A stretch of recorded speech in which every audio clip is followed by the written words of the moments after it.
أمي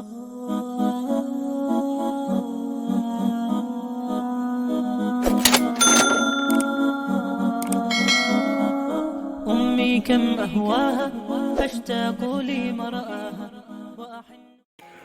Assalamualaikum warahmatullahi wabarakatuh. Jumpa lagi teman-teman. Nah baik, di kesempatan kali ini dikarenakan banyaknya permintaan dari teman-teman untuk B860H, maka di kesempatan ini saya rilis ya teman-teman, OpenWRT RSTB untuk B860H. Di sini sudah menggunakan firmware 2203.3 dengan kernel 6.0.4. Namun perlu saya jelaskan dulu, ini tidak akan bisa berjalan jika diinstal ke eMMC teman-teman. Entah kenapa di SD card saja begitu susah untuk menjalankan kernel 6 ini. Jadi untuk di SD card belum bisa, jadi tidak direkomendasikan untuk diinstal di internal ya. Nah baik, kita lanjut teman-teman. Di sini versi sama dengan yang saya rilis untuk B860H, HG680P.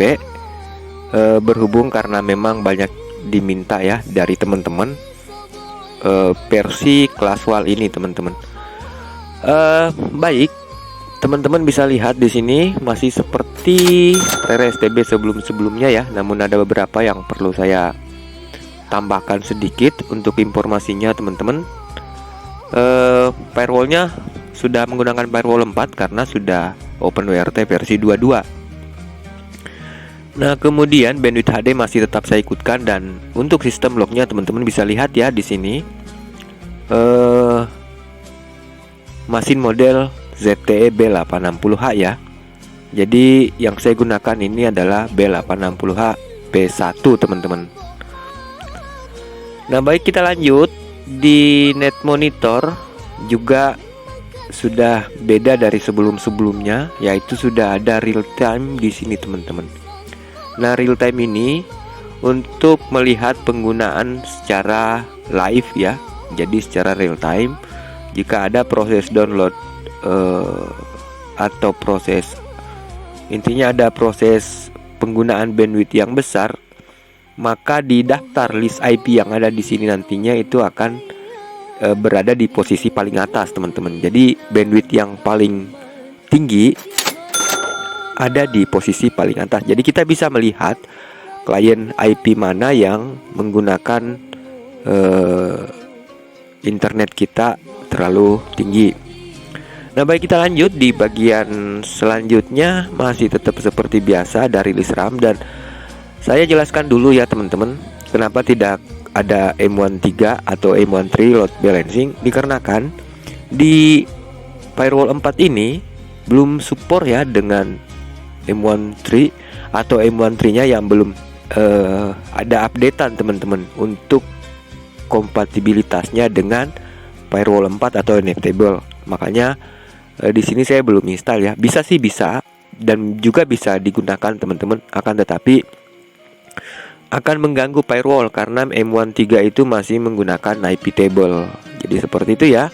Sudah beberapa yang menginstalnya sendiri kemudian melapor ke saya seperti ini seperti itu. Nah, saya terpaksa jelaskan kalau memang belum support seperti itu. Nah, baik, kita lanjut di bagian sistem sama seperti sebelumnya ya, teman-teman. Namun di file manager di sini kita menggunakan file manager yang terbaru, yaitu 251. Jadi seperti ini ya, teman-teman. Untuk uploadnya sudah aman, tidak ada lagi pembagian partisi di size di atas 8 MB. Jadi sudah aman.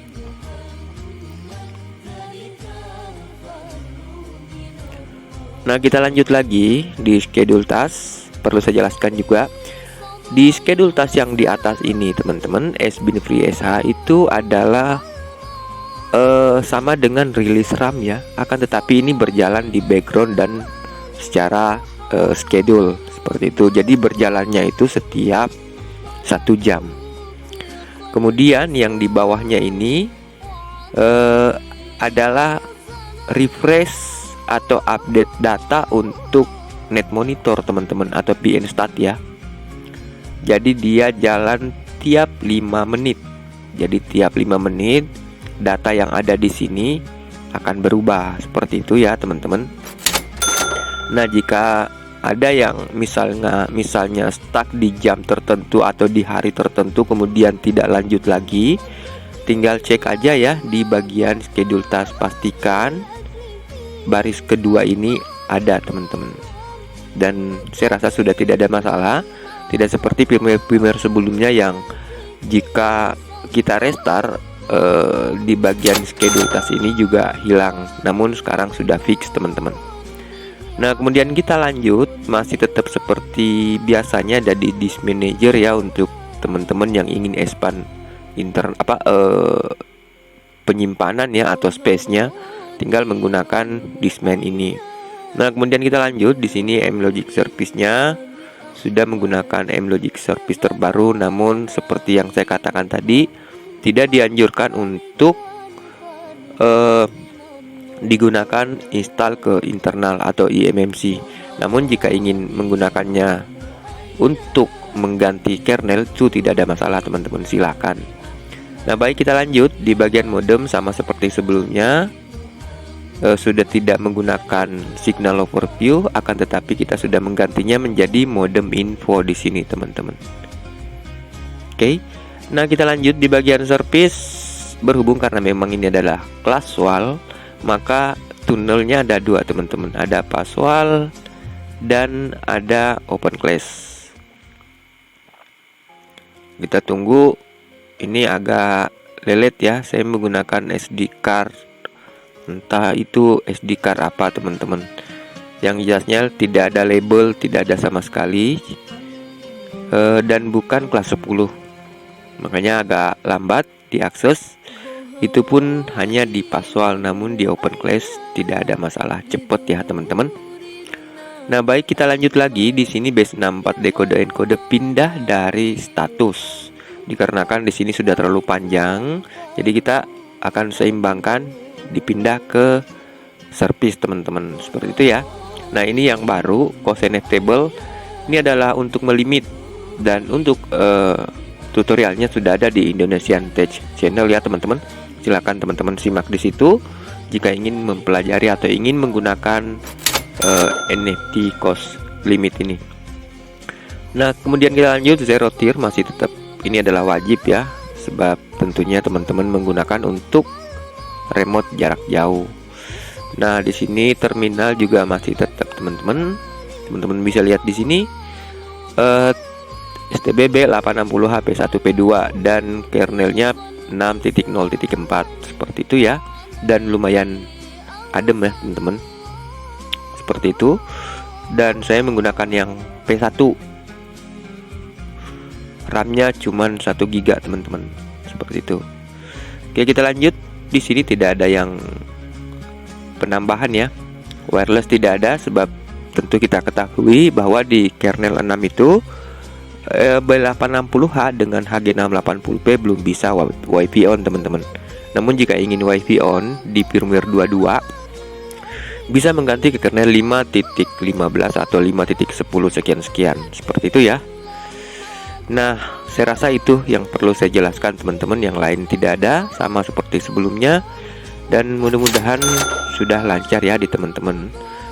Tinggal sebenarnya saya akui bahwa tinggal password sedikit yang agak lelet ya dibuka, dan ini saya belum ketemu fixnya teman-teman. Akan tetapi dalam penggunaan tidak ada masalah, aman digunakan. Atau kemungkinan ini karena tidak ada koneksi ya, karena saya tidak terhubung ke internet. Sedangkan kita ketahui di sini ada getting IP untuk menampilkan IP kita teman-teman. Mungkin ini yang memperlambat karena saya tidak terhubung ke internet, modem juga tidak terpasang. Namun silakan teman-teman gunakan dulu, coba dulu ya seberapa, dan nanti saya tunggu laporannya teman-teman. Silakan komentar saja, jika ada kekurangan nanti kita fix bareng-bareng. Oke, saya rasa cukup sampai di sini. Mudah-mudahan bermanfaat. Terima kasih banyak. Assalamualaikum warahmatullahi wabarakatuh.